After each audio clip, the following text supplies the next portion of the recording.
Wow. Ang sarap talaga ng bangus, lalo na kung mataba. Yun, sarap talaga guys.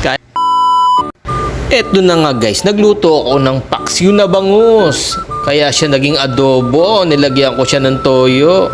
Eto na nga at malapit na siya maluto guys. Eto na ang piling vlogger, luto na yung paksiw guys. Oh. Paksiw na inadobo, ang init pa. Napaso pa piling vlogger. Yun, no? Tinira na kaagad yung ulo. Ayan. Tinik kaagad yung nakagat niya. Oh. Sarap talaga guys pag mataba yung bangus. Sold na naman ang kain nito. Mapa, parami na naman ang kain ko guys. O, ito na yung bangus, yung ulo. Yan, yung taba. Wow. Sarap guys, ang lambot. Gaganahan talaga kumain.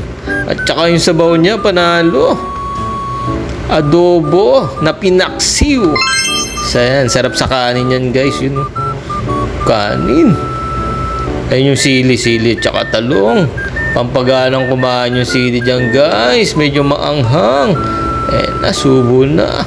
Food trip na naman ang piling vlogger nito. Gaganahan ka talaga kumain guys. Lalo na kung mataba yung bangus at saka malasa siya. Ang sarap talaga ng pagkakaluto nito. Ayun yung taba ng bangus. Oh. Isa yun yung taba. Oh. Kinagat na ng piling vlogger guys. Sarap.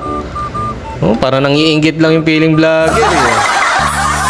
Kain tayo guys. Tatapusin ko na yung video ko guys. Hanggang dito na lang. Thank you for watching.